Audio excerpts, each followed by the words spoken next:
Alors le Rambam, étude du jour, alors c'est faire à Misvot, 11 Elul 5785, commandement positif numéro 70. Il s'agit du commandement qui nous a été enjoint d'offrir un certain sacrifice en cas de doute au sujet d'une de ces fautes graves, pour laquelle on encourt la peine du retranchement si on la commet volontairement et un sacrifice expiatoire fixe, quand elle est involontaire. Ce sacrifice est appelé offrande à caractère suspensif. Voici un exemple d'un cas de doute qui exige une offrande à caractère suspensif. Celui du cas d'un homme ayant devant lui 2 portions de graisse, l'une étant de la graisse d'intestin, nourriture défendue, et l'autre de la graisse de cœur, qui est autorisée. Cet homme mange de l'une des 2 portions de graisse et l'autre est consommé par une autre personne ou perdue. C'est alors que le doute s'installe dans sa conscience. A-t-il consommé la portion de graisse permise ou celle interdite? Dans un tel cas, il présentera une offrande à caractère suspensif, à cause du doute qui a surgi. Pour obtenir le pardon de l'Éternel, c'est ce que l'on nomme offrande à caractère suspensif. Si ultérieurement, il s'avère qu'il a consommé de la graisse d'intestin, il s'agit d'une faute involontaire. Il devra présenter une offrande expiatoire. Le verset relatif à ce sacrifice se trouve énoncé dans le commandement. Si un individu commettant un péché contrevient à une des défenses de l'Éternel, et qu'un certain du délit y soit sous le poids de la faute, il apportera au pontife un bélier sans défaut, choisi dans le bétail selon l'évaluation de l'offrande délictive. Le pontife lui obtiendra grâce pour l'erreur commise et qu'il ignore, c'est-à-dire qu'il ignore s'il a fauté ou non, ce que nos maîtres appellent une faute non connue. Les dispositions relatives à ce commandement sont expliquées dans le traité Kéritot. Amen. 3 prakim. Alors, 11 Elul 5785, c'est faire Korbanot, loi relative aux fautes involontaires, chapitre 6. La loi concernant la consommation par inadvertance d'aliments interdits est la même que celle concernant les relations interdites. C'est pourquoi, si quelqu'un a consommé au cours d'une même absence d'esprit plusieurs aliments interdits au même titre, bien que plusieurs jours se soient écoulés entre chaque consommation, il n'est passible que d'une seule offrande expiatoire. Comment cela? S'il a consommé de la graisse interdite un certain jour, de la graisse interdite le lendemain, et encore de la graisse interdite le surlendemain, au cours d'une même absence d'esprit, même s'il s'agit de 3 types de plats, il n'est passible que d'un seul expiatoire.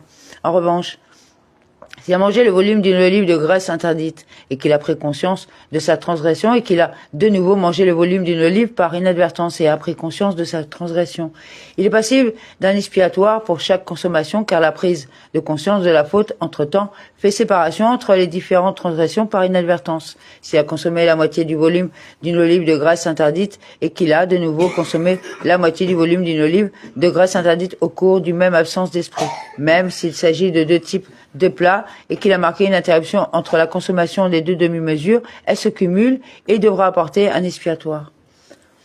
En effet, des plats de différentes sortes ne font pas séparation de manière à imposer chacun un sacrifice distinct. Cela à condition qu'il n'ait pas pris en tout plus de temps qu'il ne faut pour la consommation d'une demi-miche de pain, de la taille de 3 œufs, comme nous l'avons expliqué dans les lois relatives aux aliments interdits, car de même que des demi-mesures s'additionnent pour constituer la mesure requise en vue de la condamnation à la peine du fouet. De même, elles s'additionnent pour constituer la mesure requise concernant celui qui a transgressé par inadvertance en vue qu'il soit redevable d'une offrande. Aurait-il mangé de 5 offrandes dont la viande a été laissée au-delà du temps imparti? Notard. Pour chacune, le volume d'une olive, au cours d'une seule et même absence d'esprit, même s'il a mangé ces morceaux de viande dans 5 plats différents. Il n'est passible que d'un seul sacrifice expiatoire, car ils relèvent tous de même interdits. Les différents plats ne font pas séparation et les différents corps des offrandes ne font pas séparation, car cela revient au même de manger de la viande de plusieurs offrandes ou d'une seule. De même, celui qui abat au cours d'une seule et même absence d'esprit 5 sacrifices à l'extérieur du parvis du temple n'est passible que d'un seul expiatoire. À quoi cela peut-il être comparé? À celui qui se prosterne devant 5 statues au cours d'une même absence d'esprit. S'il a fait une saignée à son animal, qu'il a recueilli le sang dans 2 coupes et les a bu au cours d'une seule et même absence d'esprit, il n'apportera qu'un seul expiatoire. Celui qui a mangé au cours d'une même absence d'esprit de plusieurs aliments interdits à des titres différents est passible d'un sacrifice expiatoire pour chaque interdit. Comment cela? Par exemple, s'il a consommé de la graisse interdite, du sang, de la viande de tare et de la viande pigoule, le volume d'une olive de chacun 2 au cours d'une même absence d'esprit, il apportera 4 sacrifices expiatoires. Il en va de même pour tout cas semblable. De même, celui qui a mangé au cours d'une même absence d'esprit, le volume d'une olive d'un aliment qui regroupe plusieurs interdits. Si ces interdits se cumulent en vertu d'un interdit élargi, d'un interdit plus global ou parce qu'il s'agit d'interdits intervenus en même temps. Il est passible d'une offrande pour chaque interdit distinctement. C'est pourquoi une personne impure qui aurait mangé le jour de Kippour le volume d'une olive de graisse d'une offrande laissée au-delà du temps imparti apportera 4 sacrifices expiatoires et un sacrifice de culpabilité. Un sacrifice expiatoire au titre de l'interdiction fait à une personne impure de manger des saintetés, un au titre de l'interdiction de manger de la graisse interdite relève, un au titre de l'interdiction de manger d'une offrande laissée au-delà du temps imparti et un au titre de l'interdiction de manger le jour de Kippour à condition qu'à ce volume d'une olive s'additionne autre chose pour constituer le volume d'une grande date. Enfin, il apportera un sacrifice de culpabilité inconditionnel pour le sacrilège qu'il a commis puisqu'il a profité par mégarde de biens consacrés. Celui qui a mangé et bu le jour de Kippour au cours d'une même absence d'esprit n'est passible que d'un seul expiatoire. L'interdit de manger et boire est le même. Celui qui a accompli un travail le jour de Kippour qui tombe un Shabbat est passible de 2 sacrifices expiatoires car ce sont 2 interdits qui interviennent en même temps. Celui qui a consommé au cours d'une même absence d'esprit la moitié du volume d'une olive de graisse interdite et la moitié du volume d'une olive de sang n'est pas tenu à un sacrifice de même que des demi-mesures d'aliments qui relèvent d'interdictions distinctes ne s'additionnent pas pour que le contrevenant délibéré soit condamné au fouet, comme nous l'avons expliqué dans les lois relatives aux aliments interdits. De même, elles ne s'associent pas pour que celui-ci qui a transgressé par inadvertance soit passible d'une offrande. S'il a mangé la moitié du volume d'une olive et a pris conscience de sa faute, puisqu'il a de nouveau oublié manger une autre moitié du volume d'une olive au cours d'une seconde absence d'esprit, il est l'exemple d'un sacrifice expiatoire, car il a pris conscience de sa faute entre-temps. Or, la prise de conscience de la faute survenue après une transgression portant sur une demi-mesure est suffisante pour que les 2 actes soient considérés comme distincts. De même, s'il a tracé une lettre pendant le Shabbat, par inadvertance, puis a pris conscience de sa faute, et a de nouveau oublié et tracé, dans une seconde absence d'esprit, une deuxième lettre à côté de la première, et l'exemple d'un sacrifice expiatoire. Il en va de même pour tout cas semblable. De même, s'il a placé pendant le Shabbat un objet dans le domaine public sur une distance de 2 coudées par inadvertance, 2 coudées en connaissance de cause, et encore 2 coudées par inadvertance. La règle suivante est appliquée. Si pareille situation s'est produite en lançant l'objet, il est passible d'un expiatoire. Non pas qu'une prise de conscience concernant une demi-mesure n'ait pas d'effet quant à séparer 2 inadvertances, mais parce que, dans le présent cas, il n'est pas dans ses possibilités de faire revenir l'objet lancé. Aussi, la prise de conscience intermédiaire ne lui est donc pas utile. Mais si cette situation s'est produite en transportant à pied l'objet, il est exempt parce que la prise de conscience concernant une demi-mesure est suffisante pour que les 2 actes soient considérés comme distincts, comme nous l'avons expliqué. Celui qui a mangé le volume d'une olive de graisse interdite et un autre volume d'une olive de graisse interdite au cours d'une même absence d'esprit, puis qu'il a pris conscience du premier et a ensuite pris conscience du second. Il apportera 2 sacrifices expiatoires car la prise de conscience fait séparation entre les fautes de sorte qu'il est passible de 2 sacrifices expiatoires, même s'il n'a pas encore au moment où il a pris conscience de sa seconde faute désigné un sacrifice pour sa première faute. Mais s'il a pris conscience en même temps des 2 fautes commises au cours d'une même inadvertance, il apportera un seul sacrifice expiatoire. De même, il me semble qu'il en va de même concernant les rapports charnels interdits.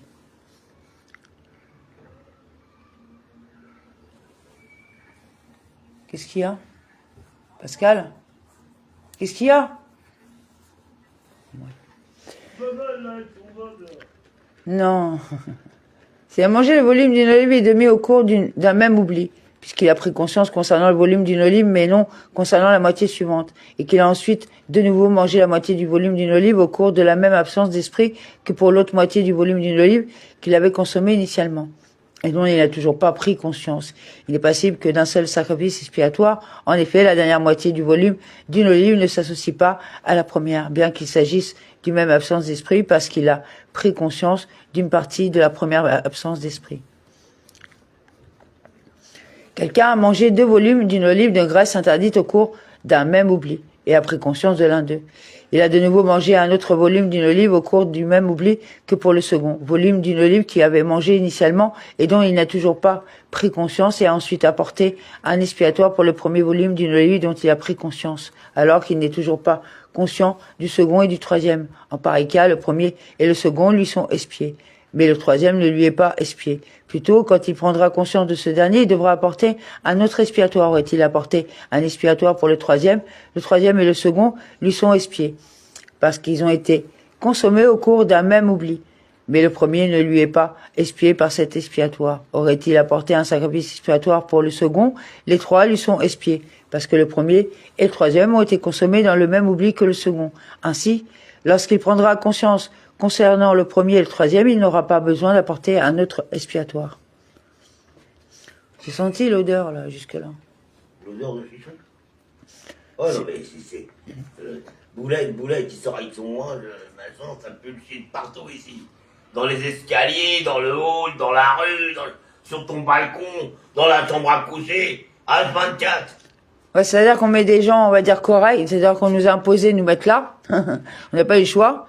Hein, malgré, à cause des amalgames et de tous ces gens-là. En plus, tu te fais agresser par les gogoles. Non. Qui viennent à 4h du matin, appeler leur mère, et qui voient toute la cité, et qui viennent te dire, on t'entend tousser, on t'entend péter, on t'entend ceci. Mais eux, ils ont tous les droits. Non, mais faut surtout prendre conscience qu'à un moment donné, c'est quand même pas les gens comme nous qui sommes responsables de ce qui se passe aujourd'hui, ou il y a 10 ans, ou il y a 20 ans, où déjà on entendait parler qu'on avait abandonné, pardon, comment ils appellent ça, les territoires abandonnés ou les zones de non-droit, ce qui est une aberration parce que la France, elle est gérée, on va dire, c'est la France. Ils t'abandonnent pour venir voir ce qui s'y passe, mais pour y prendre les impôts, ça ils n'abandonnent pas. Bon voilà. Donc c'était un petit entremets parce que voilà, ce qu'on comprend pas, c'est que la communauté fait rien pour nous, quoi. C'est-à-dire qu'à un moment donné, on est des juifs au milieu d'une cité où il y a quand même des migrants et voilà quoi. Et vu comment on va dire l'état de la situation en ce moment, on se demande quand même que nos institutions, qu'est-ce qu'ils font, parce qu'on devrait pas être là, quoi, en vérité, parce qu'on sait très bien qu'ils travaillent dans les bureaux de la commission et qu'ils auraient pas dû nous mettre là. Voilà. Voilà, hier encore à 3h30 du matin, un gamin de 18 ans qui vient avec sa Clio, qui s'arrête au milieu du carrefour, qui te fait sortir deux gamins de 12 ans, 14 ans, qui partent en courant, 4h du matin. Alors quand tu leur dis de la fermer, ils viennent, ils t'insultent. Non, c'est bon quoi. Ah ouais, non, c'est bon. Donc on va reprendre la lecture, mais c'est vrai qu'en fin de compte, on n'a pas envie de recevoir des leçons de soi-disant des gens qui sont quand même... Non, mais j'accepte pas, il est hors de question. Déjà, à l'école, apprendre le respect et à parler français. Après, on verra. Eh ouais, non, mais bon, voilà. Alors c'est pour ça qu'on en a un peu marre que les gens viennent parler de racisme, de cinéma, alors qu'on a créé... L'État a créé du communautarisme qui a créé tout ça, quoi. Donc à un moment donné, c'est bon, quoi. Vous voyez ? On a grandi avec toutes les communautés, on n'a jamais eu ces problèmes-là. Et on voit bien que c'est plutôt les associations et tous ces gens-là, les politiques, tout ça, qui ont créé tout ça, quoi. Donc à un moment donné, on en a un peu marre, quoi. Personnellement. Non, mais sérieux, franchement, faut le voir pour le croire. Alors il y a des gens qui vont te dire, ouais, mais ailleurs c'est pire. Non, moi je pense quand même qu'on est dans un pays démocratique et que ce qui se passe en France, c'est quand même déjà dramatique. Hein. Parce qu'on est justement dans un pays riche et que c'est inadmissible de voir les situations qu'on voit, quoi. Voilà. Bah oui, parce qu'on paye de plus en plus cher, mais il y a de moins en moins de services, et puis surtout que il y a beaucoup de laxisme, hein, et beaucoup de corruption malheureusement qui engendre tout ceci, quoi. Parce qu'à un moment donné, faut pas se voiler la face, quoi. C'est qu'il y a quand même un gros problème. Hein. Alors une personne avait on reprend la lecture, excusez-nous, mais comme on dit, si vous voulez, on vous invite à venir voir par vous-même. On vous offre le thé et vous verrez par vous-même comment on ose faire payer des loyers à des gens. Ou voilà, ouais, c'est aberrant, quoi. Alors une personne avait deux morceaux de graisse posés devant elle, l'un de graisse permise et l'autre de graisse interdite. Elle a mangé un morceau sur les deux et a ensuite eu un doute quant à savoir si elle avait mangé la graisse interdite ou la graisse permise. De nouveau, situation similaire s'est reproduite avec deux morceaux de graisse et elle a mangé un morceau sur les deux. et ensuite eut un doute quant à savoir si elle avait mangé de la graisse interdite ou de la graisse permise. Elle a ensuite su avec certitude qu'elle avait mangé de la graisse interdite, la première et la seconde fois. En pareil cas, elle ne sera redevable que d'un seul expiatoire. En effet, bien que la conscience qu'elle a eue entre-temps de l'incertitude d'avoir commis une faute fasse séparation au regard des offrandes de culpabilité. Cette prise de conscience incertaine ne fait pas séparation au regard des offrandes expiatoires. Sefer Korbanot, loi relative aux fautes involontaires, chapitre 7. Celui qui s'est prosterné devant une idole lui a offert des libations de vin, brûlé des graisses ou un encens et a abattu un sacrifice au cours d'une même absence d'esprit, est passible de 4 sacrifices expiatoires. De même, s'il a fait ses besoins devant Péor et a lancé une pierre à un mercouli au cours d'une même absence d'esprit, il est passible de 2 sacrifices expiatoires. De même, dans tout cas similaire, on sera passible pour chaque service effectué. Dans quel cas cela s'applique-t-il? S'il agit en ayant parfaitement conscience de la nature de l'idole, mais en ignorant la nature de ses formes de culte. Mais s'il agit en étant conscient de la nature de ses formes de culte, mais en ignorant la nature de l'idole, il est passible que d'un seul sacrifice expiatoire. Comment cela? S'il savait que c'est une idole et qu'il est interdit de la servir, mais il ne savait pas que se prosterner et offrir des libations constitue une faute, et qu'il s'est prosterné devant l'idole et lui a offert des libations, il est passible de 2 sacrifices expiatoires. En revanche, s'il savait que ce sont des formes de culte, et qu'il est interdit de servir un autre Dieu par celle-ci, mais qu'il ignorait que c'était une idole parce qu'elle n'était pas en argent ou en or, et lui pensait que seules sont appelées idoles celles qui sont en argent et en or. Même s'il a servi par toutes les formes de culte, il n'est passible que d'un seul sacrifice expiatoire. Qu'est-ce qui t'arrive? Rien. Rien.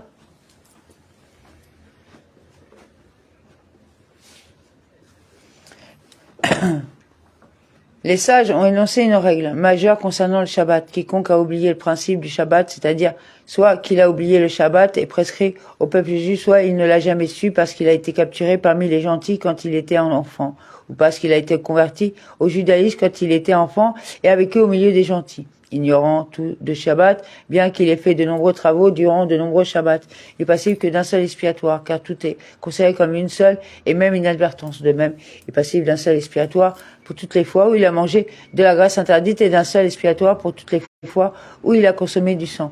Il en va de même pour toutes les transgressions similaires à celle-ci. Celui qui, tout en connaissant le principe du Shabbat, a oublié que c'était aujourd'hui Shabbat, pensant que c'était un jour de la semaine, bien qu'il y ait fait de nombreux travaux interdits. Il est passible d'un seul expiatoire pour toute la journée, et de même un sacrifice expiatoire pour chaque Shabbat qu'il a profané par inadvertance. Celui qui, tout en sachant que c'était un jour de Shabbat, a fait involontairement des travaux interdits, ignorant que ces travaux étaient interdits ou bien connaissant l'interdit, mais ignorant que la peine de retranchement y était encourue. S'il a fait plusieurs travaux, il est passible d'un expiatoire pour chaque catégorie de travaux principaux. Même s'il a réalisé les 39 travaux interdits au cours d'une même absence d'esprit, il devra apporter 39 offrandes expiatoires. S'il a oublié que l'on se trouvait un jour de Shabbat et qu'il agit par erreur même par rapport aux travaux, ne sachant pas que ces travaux-là étaient interdits, il n'est passible que d'un sacrifice expiatoire en raison de l'oubli du Shabbat. Celui qui fait un travail principal et des dérivés de celui-ci au cours d'une seule et même absence d'esprit n'est passible que d'un seul expiatoire. Et il est inutile de dire que celui qui a fait plusieurs travaux dérivés d'un même travail principal n'est passible que d'un seul expiatoire. S'il a fait un travail dérivé d'un certain travail principal et un autre dérivé d'un autre travail principal au cours d'une même absence d'esprit, il me semble qu'il est passible de 2 sacrifices expiatoires. S'il a fait plusieurs travaux similaires à un seul travail principal, par exemple, il a semé, marcoté et greffé des branches d'arbres au cours d'une seule absence d'esprit, il n'est passible que d'un sacrifice expiatoire. Les travaux interdits principaux, les dérivés et les travaux similaires aux travaux principaux ont déjà été exposés dans les lois relatives au Shabbat. S'il a fait plusieurs travaux similaires à un seul travail principal durant de nombreux Shabbats, c'est-à-dire chaque Shabbat a un travail, qui fut conscient du Shabbat mais non de la nature interdite des travaux, c'est-à-dire qu'il ignorait l'interdit ou la peine de retranchement encourue, ou qu'il fut inconscient du Shabbat ayant oublié qu'il se trouvait un jour et Shabbat, mais conscient de la nature des travaux, il est passible d'un sacrifice expiatoire pour chaque travail. Comment cela? S'il savait qu'il se trouvait un jour de Shabbat et qu'il a semé, ignorant que semer est un travail interdit le Shabbat. Et de même, un second Shabbat, tout en ayant connaissance du jour du Shabbat. Il a planté parce qu'il ne savait pas que planter est un travail interdit. Et de même, un troisième Shabbat, il a marcoté une plante, ignorant que le marcotage est un travail interdit le Shabbat. Il est passible d'un sacrifice expiatoire pour chaque travail accompli, bien qu'ils participent tous du même travail interdit parce que les différents Shabbats sont considérés comme des corps distincts. S'il a oublié que c'était Shabbat et qu'il a semé tout en sachant que semer est un travail interdit le Shabbat, et de même le second Shabbat, excusez-moi, ouais, parce que même son chat il l'a appelé Boulette pour vous dire, le voisin, excusez-moi. Il a oublié le jour du Shabbat et a planté tout en sachant que planter est un travail interdit le Shabbat. Et de même, le troisième Shabbat, il a oublié le Shabbat et a marcoté tout en sachant que marcoter est un travail interdit le Shabbat. Il est redevable d'un sacrifice expiatoire pour chaque travail car les jours entre chaque Shabbat sont considérés comme une prise de conscience de la faute pour séparer les fautes et condamner les contrevenants à plusieurs offrandes expiatoires. Quelqu'un a moissonné et moulu une quantité de produits agricoles égale à la taille d'une figue sèche, en oubliant que c'était le jour du Shabbat, mais en étant conscient de la nature des travaux interdits, le Shabbat, car pour lequel il n'est tenu qu'à une seule offrande expiatoire. Puis il a de nouveau moissonné et moulu une quantité égale à la taille d'une figue sèche, tout en étant conscient du Shabbat, mais en oubliant la nature des travaux, car pour lequel il est passible d'un expiatoire pour chaque travail. Il a ensuite pris conscience de l'acte de moissonner, qu'il avait effectué en oubliant le Shabbat tout en étant conscient de la nature des travaux. En pareil cas, s'applique le principe moissonner entraîne moissonner et moudre entraîne moudre. C'est donc comme s'il avait accompli les 4 travaux interdits en oubliant le Shabbat tout en étant conscient de la nature des travaux, cas dans lequel il n'est tenu qu'à une seule offrande expiatoire. Ainsi, dès lors qu'il a offert cet expiatoire, il lui est fait expiation pour le tout. Et lorsqu'il prendra conscience par la suite des autres travaux qu'il a effectués, il n'aura pas besoin d'apporter un autre expiatoire. Mais s'il a tout d'abord pris conscience de l'acte de moissonner qu'il avait fait en étant conscient du Shabbat, mais en oubliant la nature des travaux, qu'il a offert un sacrifice expiatoire, il lui est fait expiation pour cet acte de moissonner dont il a pris conscience, ainsi que pour l'acte de moissonner et l'acte de moudre, qu'il a fait en oubliant le Shabbat tout en étant conscient de la nature des travaux. La raison en est que ces deux-là sont considérés comme un seul travail, puisqu'ils ont été effectués au cours d'un même oubli du Shabbat. Ainsi, l'expiation des actes de moissonner et moudre qu'il a effectué initialement est entraînée avec l'expiation de l'acte de moissonner. Il reste en attente d'expier le second acte de moudre qu'il a fait en étant conscient du Shabbat, mais en oubliant la nature du travail. Jusqu'à ce qu'il en prenne conscience et apporte un second sacrifice expiatoire. Il a moissonné la moitié du volume d'une figue sèche en oubliant le Shabbat, mais en étant conscient de la nature des travaux, et a de nouveau moissonné la moitié du volume d'une figue sèche en étant conscient du Shabbat, mais en oubliant la nature des travaux. Ces deux moitiés s'associent en vertu de ce même principe, à savoir qu'un acte de moissonner entraîne l'autre. Et de... Quoi ? Mais ça a bougé. Qu'est-ce que Et de même pour tout cas similaire concernant les autres travaux. Non, c'est vrai que ça a bougé, Pascal. Oui, c'est mieux là, ouais. Bah lui, il a dit que c'était bon là, le Corse. Parce qu'il a... Yehuda, pardon. Ouais, parce que c'est vague, Corse, ouais. Celui qui a eu l'intention de couper le Shabbat, un produit agricole déjà détaché du sol et qui a la place à couper un produit attaché au sol, bien qu'il ait eu l'intention de découper quelque chose puisqu'il n'a pas réalisé son intention. Il est l'exemple d'un sacrifice expiatoire, car ce cas est tel celui qui fait quelque chose inconsciemment, en étant préoccupé avec autre chose. Or, la Torah n'a interdit le Shabbat qu'un travail fait avec intention, comme nous l'avons expliqué plusieurs fois.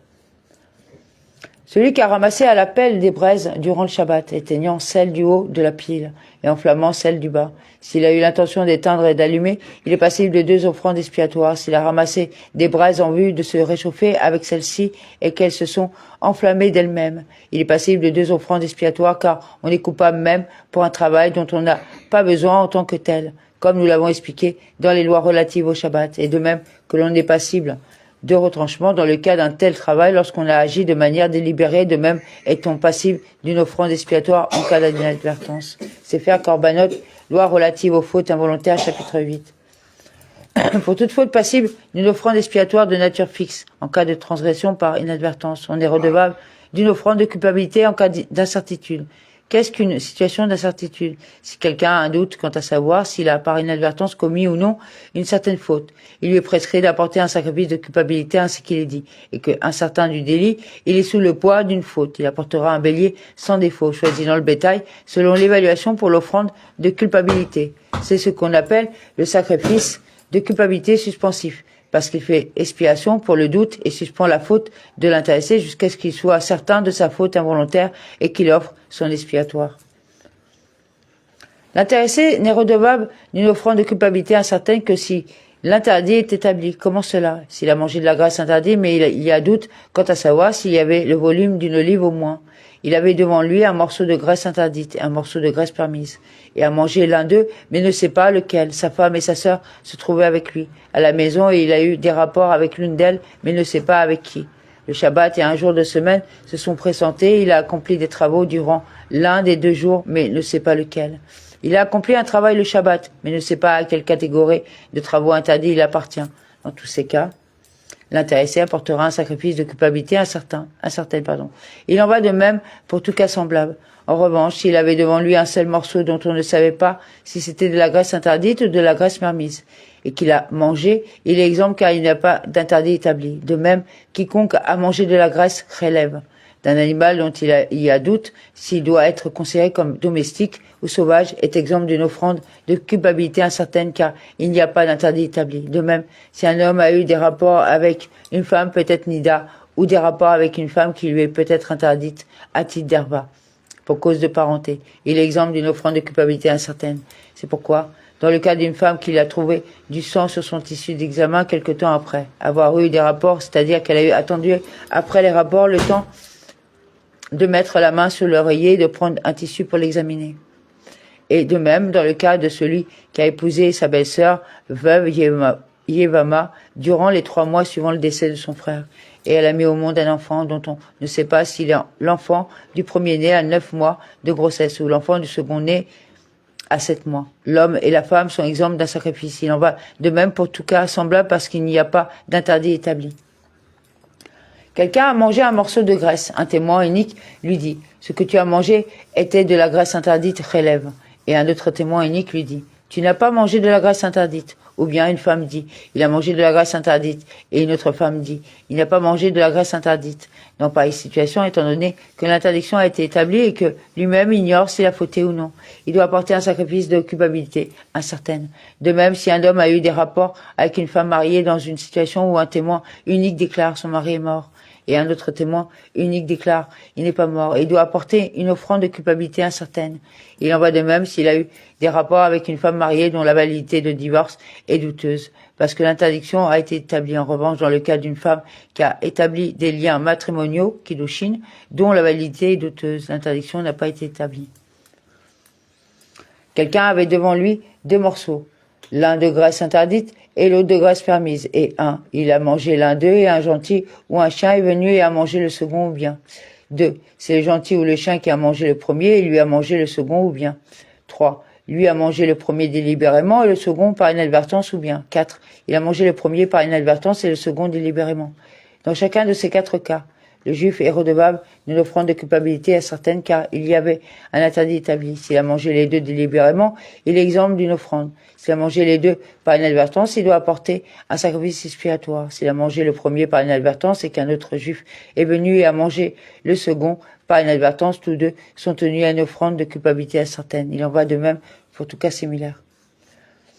S'il avait devant lui de la graisse interdite, relève, et de la graisse non interdite à titre de relève, mais issue de la viande d'une offrande laissée au-delà du temps imparti notar, et qu'il a mangé par inadvertance l'une d'elles, mais ne sait pas laquelle, ou si sa femme Nida et sa sœur étaient avec lui à la maison et qu'il a eu par inadvertance des rapports avec l'une d'elles, mais ne sait pas avec qui, ou si le Shabbat et le jour de Kippour se suivaient, il a fait un travail durant le crépuscule entre les 2. Il est exempt d'un sacrifice, il n'apportera pas de sacrifice expiatoire car il ignore la nature de la faute, comme nous l'avons expliqué. Et il n'apportera pas non plus un sacrifice de culpabilité incertaine, car il sait avec certitude qu'il a commis une faute. Toute transgression qui impose une seule offrande expiatoire de nature physique quand elle est incertaine impose une seule offrande de culpabilité quand elle est incertaine. Et toute situation qui impose plusieurs offrandes expiatoires lorsque la transgression est certaine impose le même nombre d'offrandes de culpabilité incertaine lorsque la transgression est incertaine. Comment cela? De même que celui qui a consommé de la graisse, du sang, de la viande de tare et de la viande pigoule au cours d'une même absence d'esprit est passible de 4 sacrifices expiatoires. De même, s'il y a doute et ne sait pas s'il a mangé cela ou s'il n'a pas mangé que des tranches de viande autorisées qui se trouvaient à côté, il apportera 4 sacrifices de culpabilité incertaine. De même, s'il a un doute et ne sait pas si la femme avec laquelle il a eu des rapports est son épouse, ou une certaine femme qui lui interdit herba et pour laquelle il serait passible de 8 sacrifices expiatoires, il apportera 8 sacrifices de culpabilité incertaine. Quelqu'un avait devant lui 2 morceaux, l'un de graisse interdite, l'autre de graisse permise. Il a mangé l'un des morceaux et a ensuite eu un doute quant à savoir s'il avait mangé la graisse interdite ou la graisse permise. Après que ce doute lui est survenu, la même situation s'est reproduite et de nouveau il a mangé un morceau entre les deux qui étaient devant lui et a ensuite eu un doute quant à savoir s'il avait mangé le morceau de graisse interdite ou de graisse permise. Celui-là apportera 2 sacrifices de culpabilité incertaine. De même qu'une prise de conscience d'une transgression avec certitude fait séparation entre de multiples transgressions faites au cours d'une même inadvertance, au regard des sacrifices expiatoires. De même, une prise de conscience d'une transgression incertaine fait séparation au regard des sacrifices de culpabilité entre de multiples transgressions incertaines faites au cours d'une même inadvertance. C'est pourquoi, si quelqu'un a mangé 5 morceaux du volume d'une olive de graisse interdite au cours d'une même absence d'esprit et a ensuite pris conscience de la transgression incertaine concernant l'une de ces 5 et a ensuite eu une autre prise de conscience de la transgression incertaine concernant le second. Et de même pour chacun, la prise de conscience s'est faite séparément. Il sera passible d'une offrande de culpabilité incertaine pour chacun. Un morceau de graisse permise et un morceau de graisse interdite étaient posés devant lui. Il a mangé l'un d'eux sans savoir lequel et a apporté un sacrifice de culpabilité incertaine. Ensuite, il a de nouveau mangé le second en pareil cas. Il devra apporter un sacrifice expiatoire. De même, si une autre personne a mangé le second, celle-là apportera un sacrifice de culpabilité incertaine, comme nous l'avons expliqué.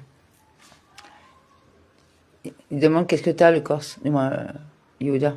Quoi? Il sent que t'es énervé. Hein. Bon, bref. Un morceau de graisse interdite relève est un autre morceau de graisse interdite relève, issu d'un sacrifice et laissé au-delà du temps imparti tard, était posé devant lui. Il a mangé l'un d'eux, mais ne sait pas lequel. En pareil cas, il devra apporter un sacrifice expiatoire pour avoir consommé de la graisse relève, et un sacrifice de culpabilité incertaine pour avoir peut-être consommé de la viande tard. S'il a mangé le second dans un second oubli, il devra apporter 3 sacrifices expiatoires. Et si ce dernier morceau de graisse issu d'une offrande vaut la valeur d'une peruta, il apportera aussi un sacrifice de culpabilité inconditionnel pour avoir commis un sacrilège. Si une personne a mangé l'un des 2 morceaux et qu'une autre est venue et a mangé le second, l'une apportera un sacrifice expiatoire et un sacrifice de culpabilité incertaine, et l'autre apportera un sacrifice expiatoire et un sacrifice de culpabilité incertaine. Il en va de même pour tout cas similaire. Amen. Donc désolé pour la... Comment on pourrait dire... pour l'apartheid...